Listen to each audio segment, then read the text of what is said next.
Hi guys, how you? I'm not doing so well. I haven't made a video in a few weeks. A lot of things have been happening in my life, and every time I try to make a video, I just wanted to cry because certain things are happening, and I will let you know when everything is resolved. But back to what we're here for.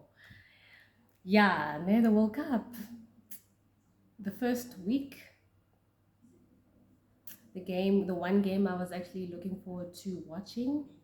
Okay, before we get started, let me just before I forget to make a drink, let me just get my drink for the session. Um, Today I'm having absolute vodka with yeah a spirit cooler. I don't know, but yeah, you know what? It's pink and I love it. Anything pink, I'm that girl.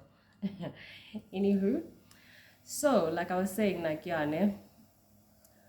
what a start to the World Cup. Initially, I was really looking forward to the France and New Zealand game, but as soon as I started watching it, I kind of got a little underwhelmed because I was like, "What is wrong, New Zealand? Like, who's this? Who decided to who the New Zealand that we all used to did not show up because they made France look like a really good team. They are a good team. They are tier one nation team and everything and blah blah blah. But like still, New Zealand. They won two back-to-back World Cups and they've had, they've never been the same since Dan Carter, Richie McCaw and all the greats left. But like still, it's New Zealand. What the hell happened there? Because the fact that they lost 27-13 to France. Did someone speak to them in the locker rooms and tell them like, don't embarrass the boys or else, things are not gonna, work out too well for you in the future? I don't know, maybe, because that's how I felt. Because halfway through the game, I literally fell asleep and I couldn't watch anymore because I was like, what am I watching? What is this? What's happening? But yeah, you know what? It is what it is. New Zealand lost their first game. They lost against us too during the warm ups. But like, yeah, you know what? I understand, like, the Box beating New Zealand and New Zealand beating the Box. That I understand, but I don't understand France. But like, yeah, it is what it is. It happened. I was very much surprised and underwhelmed. And then that happened on the Friday, 8th of September. And then on the Saturday, the second game of the World Cup, sorry, second game of the World Cup was Italy and Namibia. And finally, Shane, Italy was shining. Yeah, they beat Namibia 52-8. Well done to you guys.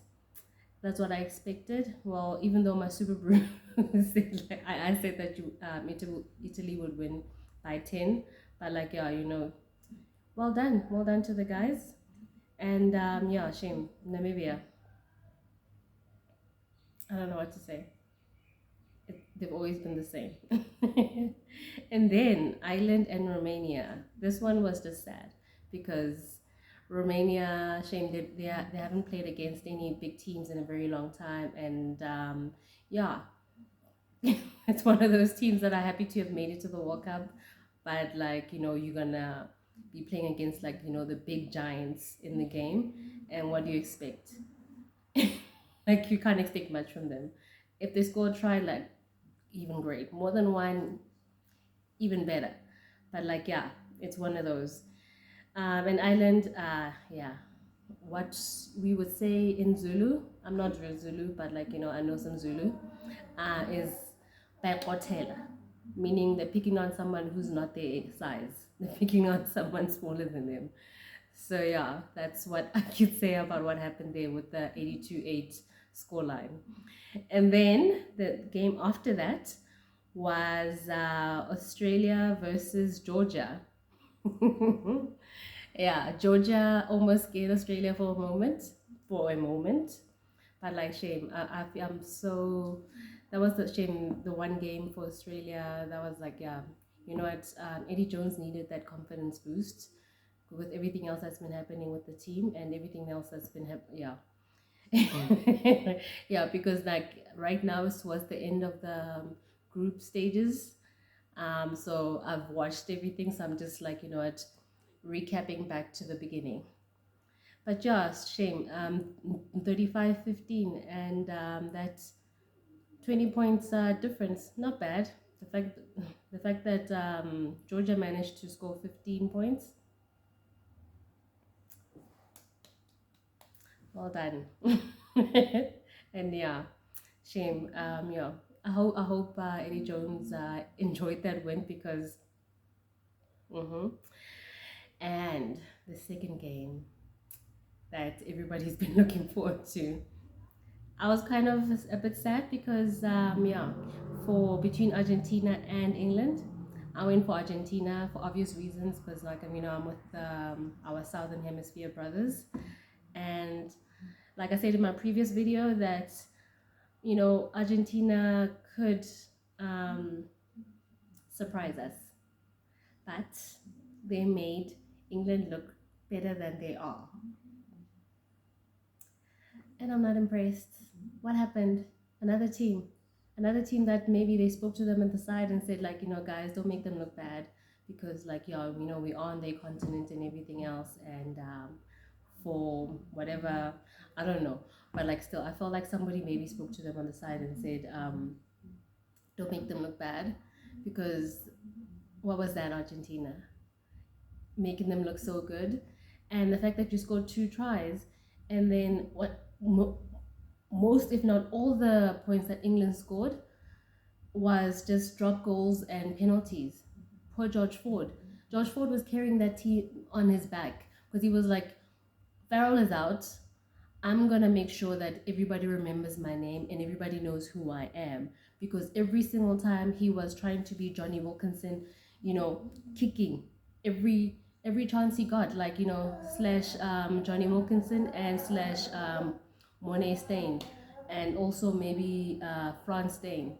I don't know, but like George Ford was just trying to, he was like, this is my stage.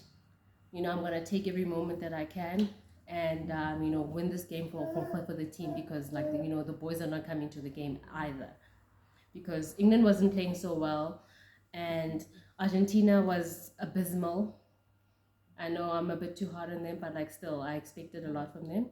So I was very, very much underwhelmed by that performance that they showed us on that day, on their first game of the World Cup. I don't know. Maybe they were drunk. Maybe they forgot to practice. Maybe they were just tired. Maybe it was jet lag.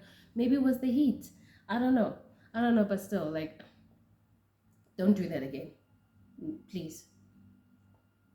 Yeah, but like, yeah, 27-10. Well done. Like, I thought it was like, the first enjoyable game of the World Cup at that first weekend. And yeah, George Ford was shining like a star, shining bright like a diamond, like Rihanna would say. But yeah, don't mind. That's my little boy in the background. He just woke up from his nap and I had to do a few takes. And now he's up because mommy's loud. Anyway, the next game after that, it was Japan and Chile. And again, shame, Japan was shining and, like, I showed Chile a thing or two because the poor Chileans, it was their first World Cup ever. And 12 points, to have scored 12 points, well done to you too. You did the thing. You came and we were like, what, you guys will remember us and we will we'll try to cause a few upsets, and they didn't, but like, it's good effort. Nice one, guys. And Japan, I expected more scores from you guys, even though my Super Bruce said, like, Japan would win by 7. But they won by way more than that, by 30 points, because they beat Chile 42-12. So yeah, well done. Nice game for Japan there. And then the game of the moment, because we South Africa and in the group of death with Wales and Scotland. No, not Wales and Scotland, sorry. Ireland and Scotland. And everybody was like, what's gonna happen? Are the Scots gonna, dethrone the the champions, and they tried it. They tried it, and my boys did the things. They brought it, because we did not concede a try. The Springboks did not concede a try at all in that game. Only one penalty against us. That and shame. They fly half. What's his name? Finn Russell. You tried. You tried. You tried to carry that team on your back, and nothing happened. And I guess, like I said, you guys really, really need Stuart Hogg, and it showed. The leadership was not there. You guys were scared. The Springboks, I was so impressed because they brought it, and that's the Springboks we all want to see all the time. Or the Springboks we all want to show up when it's game time, and they played well. And there was a moment there where Cheslin almost got into a fight with one of the Scottish guys, and obviously Eben came there to protect his boy and got in the fight too. And then I think the coach Jacques Nienaber, or maybe yo, what's our coach's name, baby? I forgot his name. Oh my god, Rassi. Yeah, like literally. Rasmus. Yeah, Rassi Rasmus.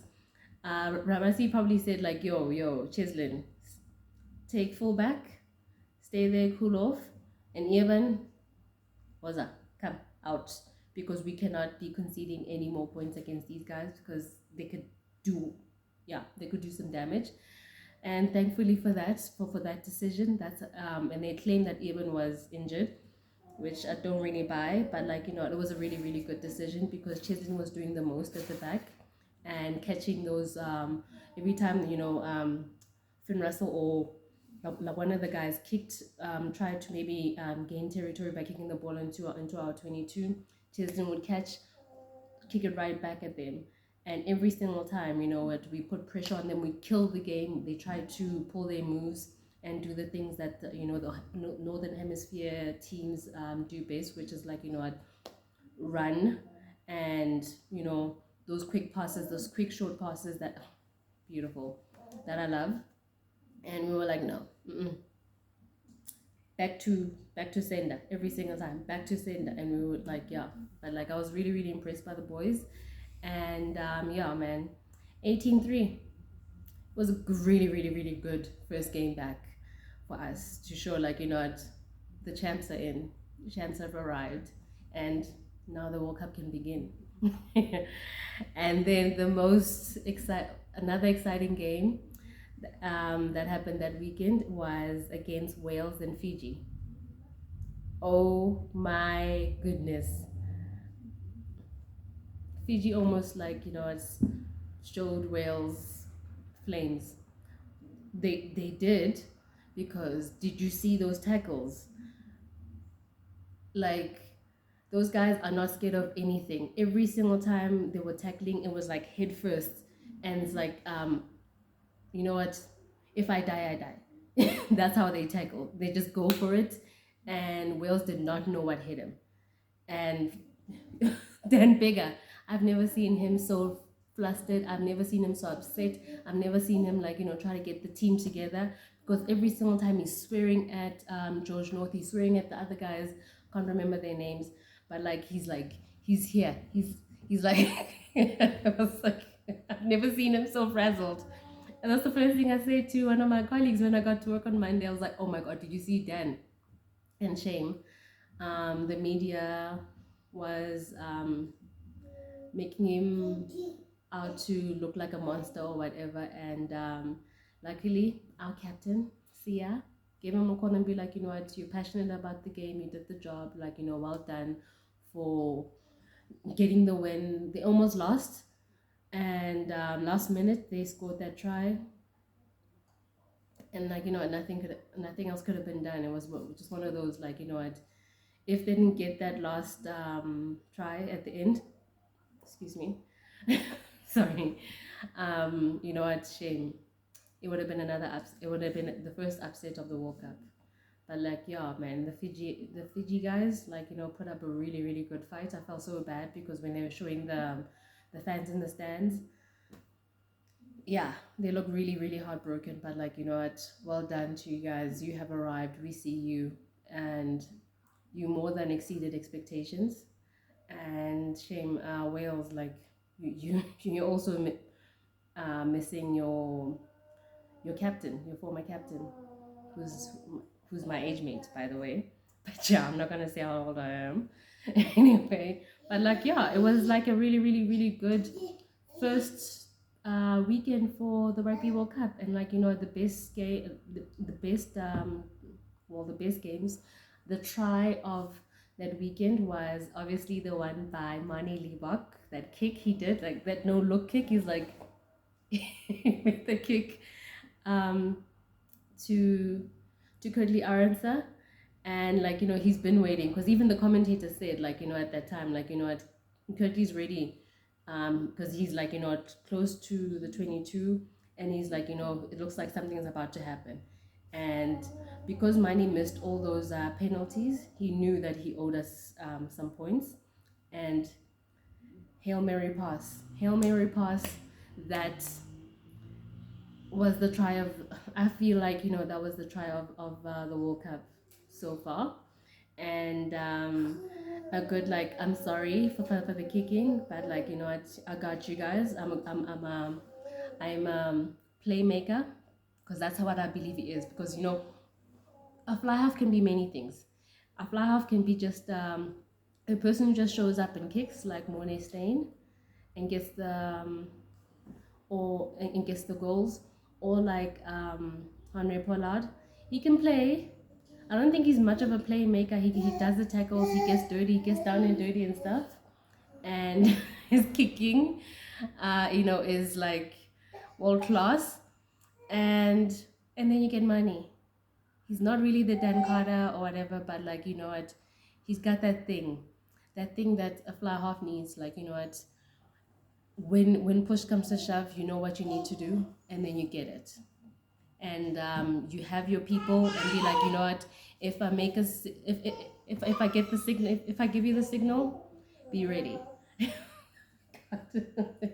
Anyway, and then obviously George Ford, that's like my number two, my second favorite appearance for the World Cup in the first week. George Ford, you did the things, you showed like you know it, like everybody was like, Owen Farrell, who do we need him? He can stay, it's fine. And then obviously Fiji, what you did there exceeded expectations, like 10 out of 10 for you guys. I'm sorry for the loss, the last minute loss, but like yeah, you know the Welsh held on, and that's what the Scots, because I feel like the Wales and Scotland, they tend to be like, you know, one season Wales is up here, and then Scotland, or the next season Scotland is up here and Wales is lacking. And at this moment, after this weekend, Wales, because of the grit and the push and what they have inside of them, like Scotland back in the days of Brian O'Driscoll. While I loved Ireland, Ireland was had that grit, and I feel like the Welsh are showing that grit that puts them like you know above Scotland, and showing like you know they know what time it is. They know it's the World Cup and it's time to show up. But like yeah, well done to all those 4 teams. Yeah, South Africa, England, Wales, and Fiji. Those were my top 4 teams of the first week of the World Cup. But yeah, well done, guys. But yeah, man, let's see what week 2 gives us. Cheers.